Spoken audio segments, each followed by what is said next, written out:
Hey guys, it's Jessica Guillory here, your go-to realtor in Houston, Texas. Hope you're doing great today.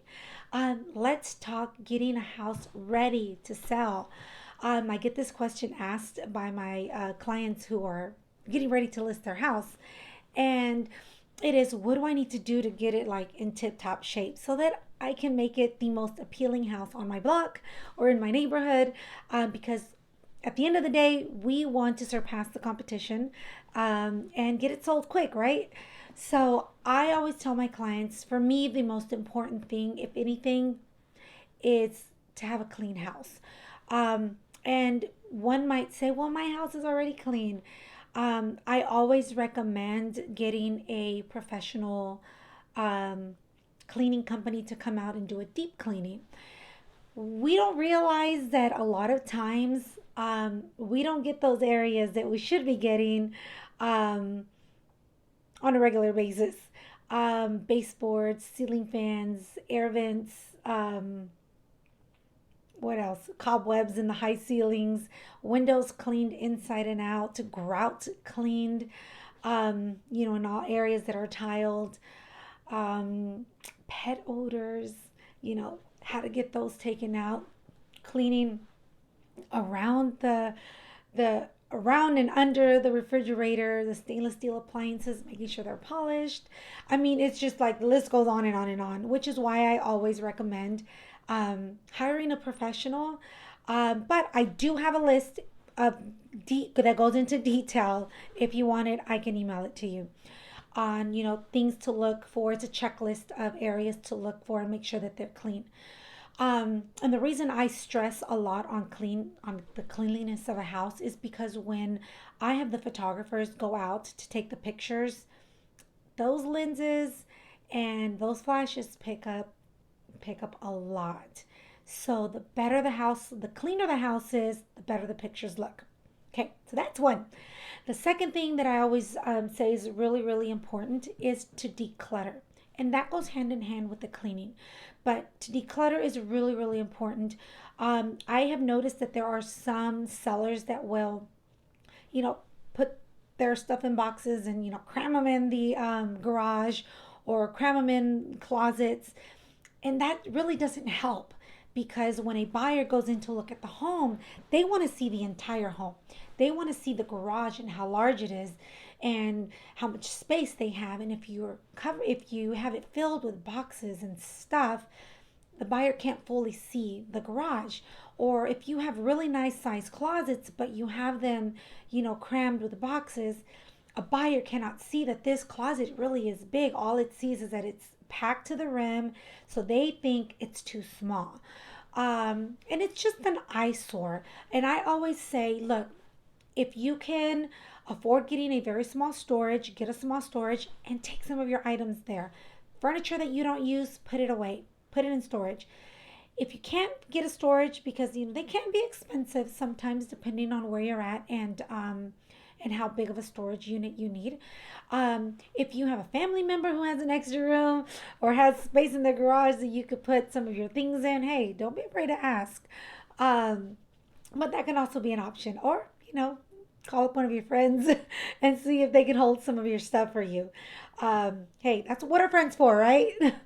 So that's decluttering. That's another really important one. And aside, depersonalizing.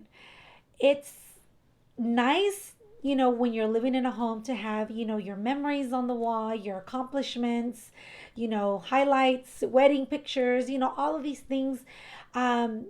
When you live in the home, it's perfectly okay. But when you're trying to sell the home, you got to take them down. Buyers cannot see themselves past the quinceañera pictures or past the wedding pictures or past the graduation pictures or family pictures or pet pictures. They cannot picture themselves in this home that you're trying to sell to them because all they see is you and all they see is your family and your accomplishments and your milestones. And so it's just really, really hard for someone to really see themselves in a home that hasn't been depersonalized. That's why when you go to a model home, you don't see pictures of people. You see artwork, you see pictures of landscape, you see landscape pictures, you see all kinds of other stuff, but you don't see family pictures. Um, so that's why they want you to feel at home. They want you to imagine yourself there. So that's what you want to do too when you're trying to sell your home. Um, Another thing that's really, really important is the front yard landscaping. I say when you go look at a house, and this I'm speaking from experience when I have a buyer. First impression is everything. So if the yard looks good, bushes are on point, mulch looks great, flower beds are done awesome, and everything it just looks grass is cut, everything looks good, trees have been trimmed. If it looks good outside, I'm excited to go inside because that means it's going to look just as good inside. So I always say make sure the outside is done. So not only landscaping, pressure washing. If you have a brick house, make sure to have it pressure washed. It makes a world of difference. And if you have a house that is siding, hardy plank, then I would hire someone to probably do it just so that they're careful. A professional usually knows at what strength to pressure wash. I've seen some do it yourselfers try to pressure wash and then they end up chipping or messing up their siding. And you definitely don't want to do that. You don't want to have to repair anything. Just want to make sure it's nice and clean. So make sure that you do get it, the house pressure washed. Make sure that the driveway is pressure washed because everything makes a difference. The cleaner it is, the nicer it is, the more appealing it is going to be for the buyer to go inside and, take a look at the rest of the house. If it looks good outside, I can only imagine what it's going to look like inside. So, also, if you are not going to be living in the home, let's say you already bought the next home you're going to be in, and this house is going to be vacant.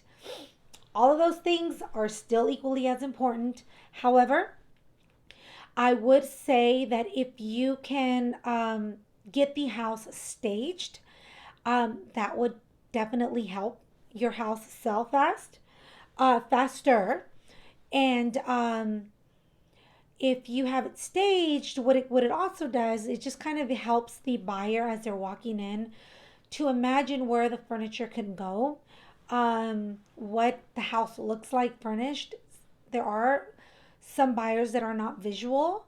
They cannot really picture a sofa in a certain area. They have to have something there, which is why, again, when you go into a model home, they're fully furnished. They want you to feel at home. And it's hard to do that when the home is vacant. I understand that that's not cheap. It can get expensive. But if you can afford it, or if you have extra furniture that you can leave behind, do so because that will help. And the other thing is add fluff. And this is something that I always offer to my clients when I'm listing a vacant house is if you're not going to have it staged or if you can't afford to, I can semi-stage it. I do have some furniture and I call it fluff. I bring in plates, I bring in wine cups, I bring in glasses, so that the pantries are not bare when people open them. I bring in cookbooks, I bring in, fake fruits and stuff to put in the pantry and baskets to make it look appealing. I bring in pillows to put, on the mantle, on the chimney or whatever, if there is one. I bring in plants. I bring in what I can. I always bring in fresh towels. I always bring in, things for the restroom, for the counters, soap dispensers. Make it look as pretty as possible, and still very put together so that it's not completely bare. But again, I do have some furniture that I use, and there are a lot of agents that do. So that might be a question that you may ask, an agent that you're working with. But if you're not working with an agent and you're in Houston, of course, I would love to be your agent and I'd love to help you list your house. Um, but either way, I'm here to offer just some advice and some tips on how to get it ready. If you have any questions, please feel free to give me a call, 713-501-5443, or shoot me an email, jessica@jessicaguillory.com. Like I said, I do have a list of a cleaning list that I always give my clients. that goes into real into detail, like areas. Did you check this? Yes, no, non-applicable. Just to make sure you, so that you won't forget. Oh, I didn't even think about that. But in areas that make a difference. So if you want that list, shoot me an email. I'll be glad to email it to you. But yeah, even if you want a seller's packet, I do have one that I can send your way that kind of walks you through the steps on how to get your house ready to sell, and kind of, just kind of a step by step on what it is that I do. Um, Again, call me, email me. You can follow me on Instagram, Jessica Guillory Real Estate. And I am also on Facebook, Jessica Guillory Real Estate, and on Snap. You can find me through Instagram on there. But yeah, either way it goes, I hope that this kind of touched a little bit on, um, some of those questions that some people have on how to make sure that their house is ready to list, and ready for that big day for the pictures, and the day of listing. So if I answered your questions, great. If you have any more questions or need anything detailed, just like I said, feel free to reach out, and I will talk to you guys later. Y'all have a great evening, and peace out.